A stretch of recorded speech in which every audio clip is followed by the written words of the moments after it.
Obama is bringing in? He said yes. Number 3, I said, what is Obama's real reason for flooding America with Muslims right now when so many states say no? And I said, you took a lot of heat for attacking Carson. Don't you think all the Republican candidates should agree to attack Hillary, not each other, during future debates? It was a very interesting, I think it was our best interview.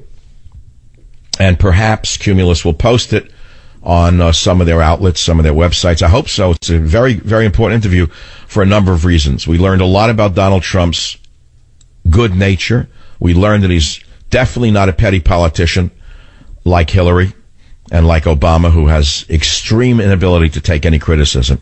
In fact, there's an article about her that just came out that she's hunting down anyone who criticized her in the media. Oh, I don't mean with guns and stuff like that. No, she's using the old tactics of the Stasi.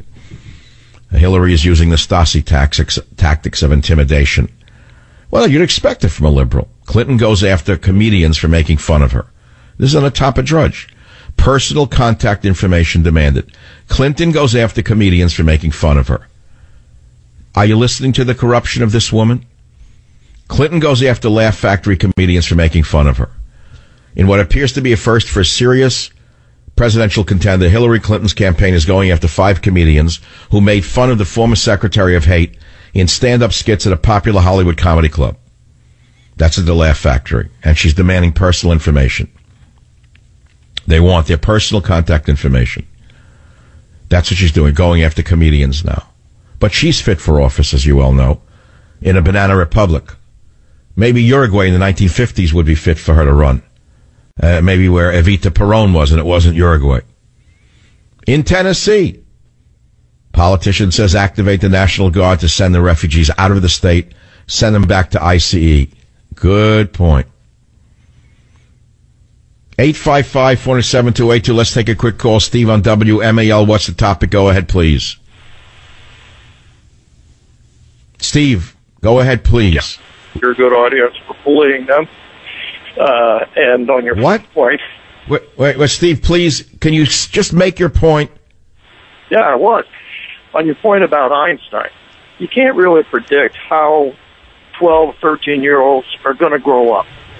They may be great contributors to the society. Guys... Well, I understand that, but Einstein came in as a grown man who was a world-famous physicist, not as a 13-year-old who had the potential to be anything. Exactly. So why would you stop those guys? The guys that I used to play tennis with, they were all Middle Easterns, and they came over during Nasser. All right, so since you're such a compassionate, logical man, let me ask you a question. What percentage of the Muslim refugees that Obama is ushering in might be potential terrorists? Are you saying 0%? No. Okay, so what percent is it? 1%, 2%, 3%? I figure it's less than 1%. All right, less than 1%. So amongst the 100,000 he wants to bring in, what's 1%?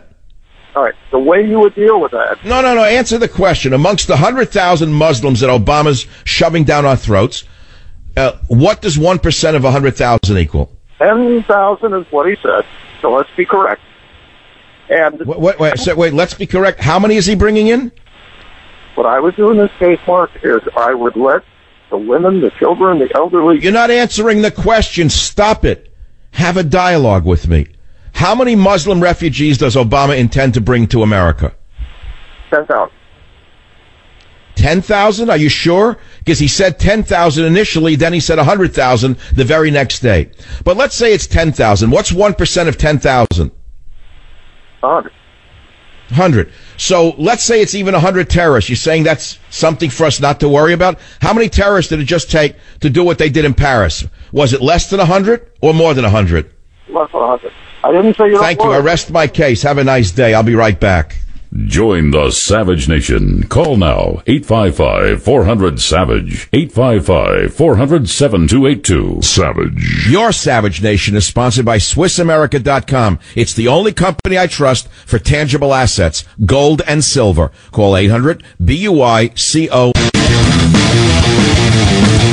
So Obama is using the racist card. Everything that he says is being parroted by all of the henchmen and henchladies who work for him, right down the line.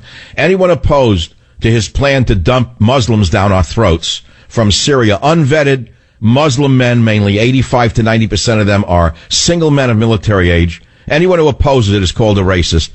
And yet every poll shows that despite the blackmail by this evil president, despite the blackmail, the majority of Americans do not want them here. Now, if we're a nation of the people, by the people, and for the people, if we're a nation that's supposed to have representative government, when you have a rogue president like this, who is acting against the will of the people on a daily basis, what do you expect me to do on this show? Sit here and say, aye, aye, sir? You're the king? He's not a king. He's an elected president who's supposed to be representative of the people, not of Catholic charities, not of Lutheran family services, not of Baptist family services, not of CARE. God only knows who he really represents. He's supposed to represent you and I. Every poll says we don't want them here. Not because we're bigots, but because we want to live. We don't want to be bloodied by the next terrorist event. And yet they keep going. And anyone who opposes you are racist. Their standard operating procedure. We've heard it our whole life. Mike on WSBA in Pennsylvania. You're next up on the Savage platform. What's on your mind? Probably, Mike, go ahead, please. What's with the callers today? But everybody's stealing your stuff. I mean, Donald's talking about the president being insane, and you were the one that talked about this months ago. Then I'm watching Newt Gingrich and Rudy Giuliani talking about bringing Syrians here. We would have the enemy within. Nice stealing your title from my previous book that I have. So, I mean, I guess you've got pretty thick skin that you let these folks take credit for what you've done and not even... Well, very soon you'll start hearing them twisted into zero government. They can't say government zero because it would spread my message. So they'll say, we really have zero governmental representation. That'll come out of Giuliani's yapper next. But all right, he's a good man. He's on the right side of things. I don't care that they're using my ideas. As Lao Tzu wrote many years ago, many centuries ago, Lao Tzu, what did he say? He said, it does not matter who uses your ideas as long as your ideas are being used. I mean, that's how I feel. As an original thinker, I mean, I'm used to that. I've had book titles when I was younger and did books on immunity. I had a whole book stolen, by the way, by a French publisher. An entire book, the entire manuscript was stolen by a French publisher, and we couldn't do anything about it. So it is not the first time ideas have been used by me. I'm an original thinker, and people need original thinkers in order to think originally. But I'm sending you government zero for the holidays. Do not cook it with your turkey, because at a certain temperature it will catch fire. I think it's Fahrenheit 451. I'm not quite sure at what temperature paper catches fire, which is why you're not supposed to use paper inside turkeys, incidentally.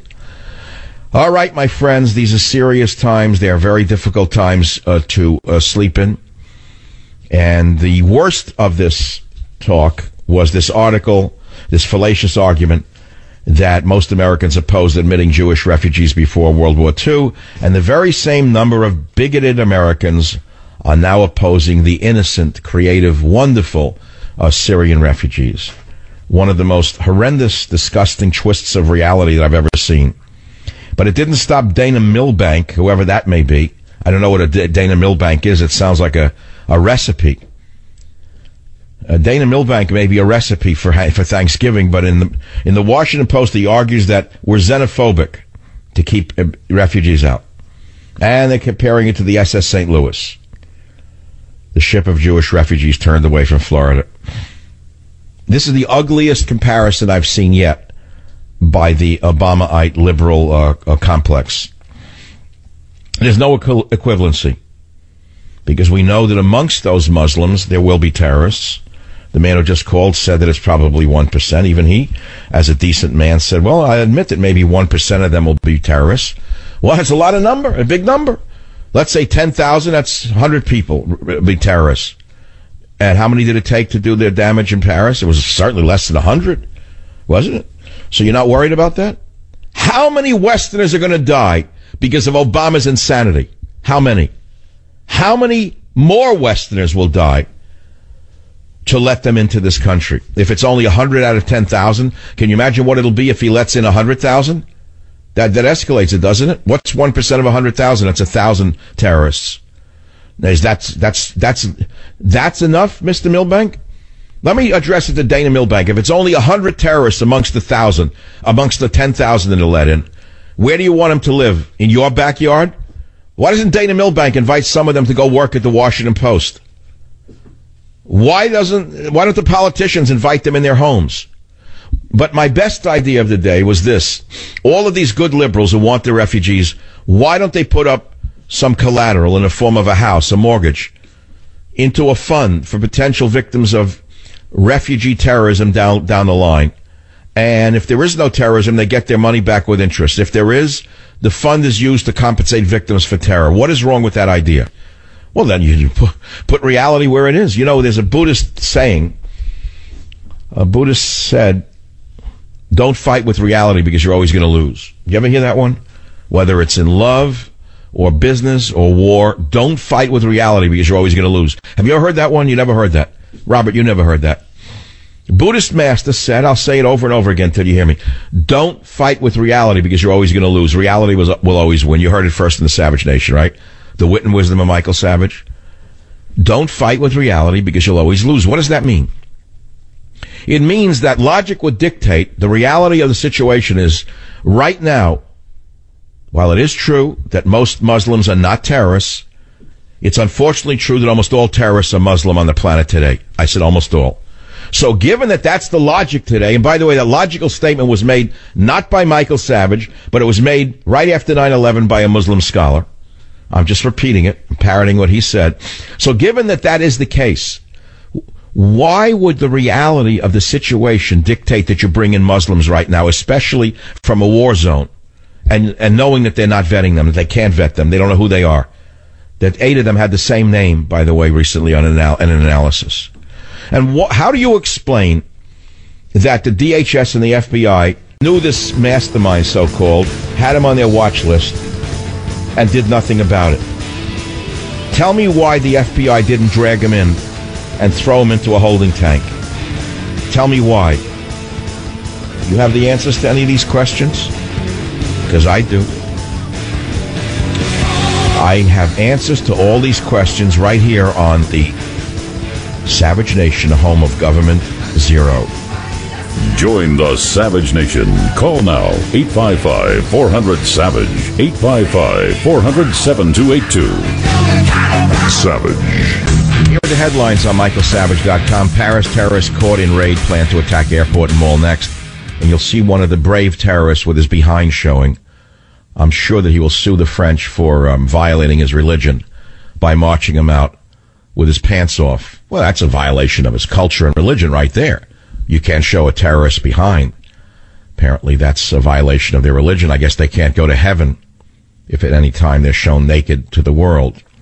Here, a police dog killed by woman suicide bomber. America's enemies within, how nearly 70 have been arrested in America over ISIS plots. Thank our intelligence agencies for that. And so Obama says that we shouldn't be worried about women and orphans. The 7-year-old Belgian shepherd dog Malinois was killed by terrorists when French special forces raided an apartment building in the Saint-Denis early on Wednesday morning. A Twitter user who paid tribute to the dog Diesel said he had died to defend our colors, while one police handler said it was a little like losing one of our colleagues. Well, that's only part of the story. But let me tell you something. There's a lot more to the story than that. And the reason we're saluting the Russians today is Putin is sending 150,000 soldiers to Syria to wipe out the subhumans in the Islamic State. 150,000 Russian soldiers. And suddenly you will see all of the brave men who rape 8-year-old girls, the brave men who pose on social welfare sites with the weaponry that is given to them by these vermin. You'll see them flee like the rats that they are as the Russians go in. And let me tell you something that you don't know. The Russians are not going to be followed by Jake Tapwater. I can guarantee you that the Russians will not let Jake Tapwater or any of the other boys from America's Brazil of the jungle, called the media, follow them into action. Because unlike America, they're not going to be constrained by rules of engagement, which almost guarantee that our men get killed or shot first. I can guarantee you the Russians will not be followed by Jake Tapwater. They will not be followed by cameras. They will not have helmet cams. They will go in and clean them out. They will kill them, every last one of them. At the same time that Russia is stepping up to take out the worst threat to civilization since the Nazis,